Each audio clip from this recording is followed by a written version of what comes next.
Positive psychology will not talk about that. Positive psychology nowadays saying that if you engage in this behavior, that behavior, you'll be happy, you'll be more successful. Okay? There's the happiness coaches, there's positive life coaches, but I'm talking about something that requires a lot more than engaging in activities. I'm talking about something that's deep inside you, that you have to change from inside out in order to be a better person and live a better life. There's no shortcut. The change has to come from deep inside you. Now, this guy has a problem there. You might think whatever you want. I might think that I'm Mr. Universe.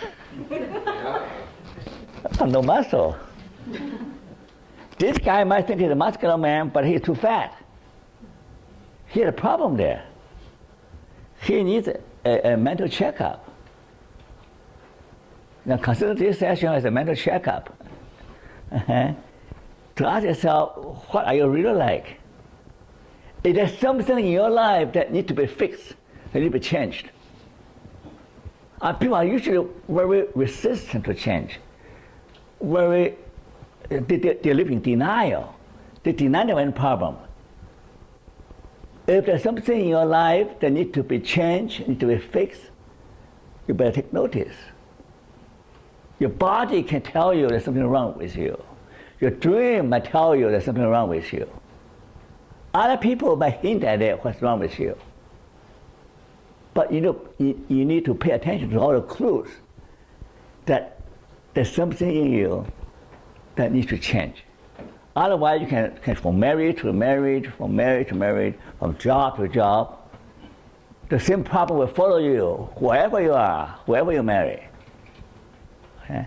So this is, know yourself means know there's something in you that needs to change, and you change it. The second thing is that Sun Tzu, how many people Sun Tzu, the art of war, right? The very famous saying that if you know yourself, you know the enemy, then you win a victory. You win a battle. This is true in life as well as in war. If you do not know yourself, then you will not be able to defeat your arch enemy, which is yourself. Your biggest enemy is yourself. The person that makes you unhappy, the person that makes you fail, the person that blocks you, is yourself. If you cannot defeat your worst enemy,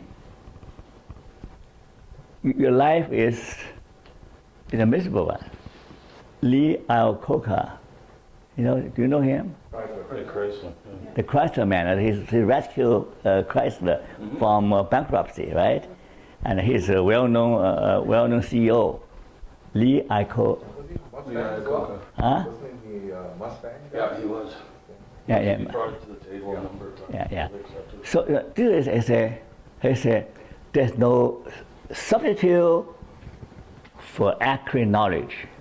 You have to know yourself, you have to know your company, you have to know your man.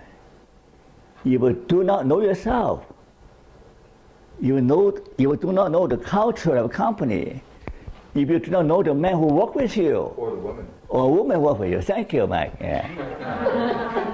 I'm quoting him, okay? I'm quoting him. He's a man, okay? And you correct him, okay? Okay.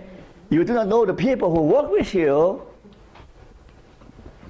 you'll be in trouble. You'll be a lousy manager. You'll spend most of the time dealing with conflicts, right?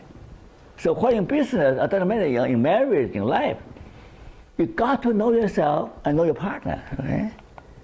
Now here, I say self-deception can be fatal. It says that self-deception is the surest way to self-destruction.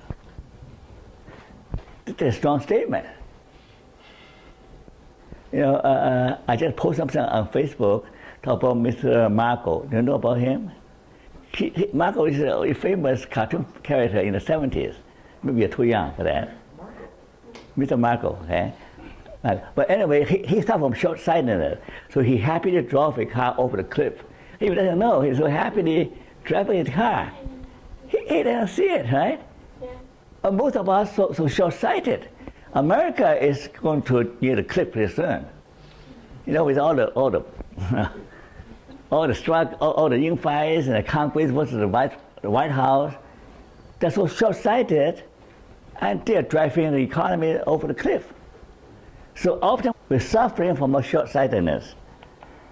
And here's a famous diagram. How to pronounce that word? How to pronounce Johari? Johari. Now, everybody has a big blind spot, right? Everybody has a blind spot. You might say, oh, I'm the most compassionate person, I'm the most kind person. People know you and say, oh, this person is very mean and nasty. You might see yourself as the most kindest person, but other people know you, saying that you're nasty. You might think you're the most humble people, people call you arrogant. And you get very upset. Okay? So in other words, most of us do not know that the whole blind spot in us, and also there's the whole area of unknown to you and to other people. That is there's the part of you that nobody knows. We call it unconscious region. We talk about it, unconscious region. 90% of your mental content belong to the unconscious area. When Freud, the first one, talked about unconsciousness, people laughed at him. But now more and more scientific research discover that our memory, our emotion, that many things about us are buried below the surface of consciousness. For example, there's a neat experiment where the surgeon will tap the cortex, motor cortex, and make the patient raise the arm. And the psychologist, the other person, why are you raising your arm? He said, I'm waving at a nurse. It's just make up a story, right? To make sense. The patient made up a story, but he didn't know that he raised a hand because the doctor is stimulating the motor cortex. He automatically raises a hand. So often we do things without knowing that we think that we have in control, that we have volition, we have intention, that we are doing something of our own will. In fact, that our behavior, our feeling are dictated by something below the surface consciousness. For example, some women keep on falling in love with an abusive man. Now, this is an internet phenomenon. Good girls like bad boys. Okay? Bad boys are more fun. But anyway, especially when the girl was brought up by an alcoholic, abusive father. So she knows how to dance with a drunkard. If she met a good man, she doesn't know how to do with it. You know, she's always attracted to a guy who's an alcoholic, who's abusive. She thinks she can fix him, this codependency mentality. I can fix him. So he attracted, called transference. You know, the child who use memory about the father, influence her choice of her mate. This is one example of unconscious motive. She chooses to marry someone she feels safe. Marry some abusive husband, a man, she thinks that she knows what they are like, they can be fixed. And there are all kinds of examples about unconscious motive. And the opposite, of course, is true with men picking the wrong. Oh, yeah. Same thing. But this is an example that comes to mind. Okay? Yeah. I said this last time as well. Okay. So I'm not biased against women or men. I'm just an example that comes to my mind. Okay. So now here, Carl Jung is another big name. Carl Jung expanded Freud's teaching about consciousness to collective unconsciousness. The difference is that the collective unconsciousness that is common to all men. Collectively, we have unconsciousness. And now this is something interesting. They say that often the unconscious content in your mind are motivated by our pride, our attempt to defend, protect our ego. Okay, pride. We protect our fragile ego. We don't hear anything or see anything that threatens our sense of self-esteem, or to protect against fear. For example, we don't want to think about death.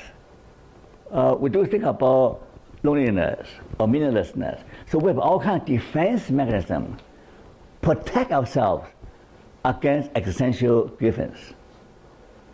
Okay. So psychotherapy, according to Carl Jung and Freud, is to bring the unconscious conscious. Now, about 20 years ago, there's a big thing about repressed memory. You heard about that? Yeah. Repressed memory. Repressed memory means that when you have trauma of sexual abuse, it was repressed into subconsciousness, unconsciousness, but you saw symptoms about that. You symptoms about putting on weight, gaining weight, and sexual promiscuity, or all kinds of problems. So at that time, it's fashionable for psychologists or psychotherapists to say, you show those symptoms, you must have been abused by your...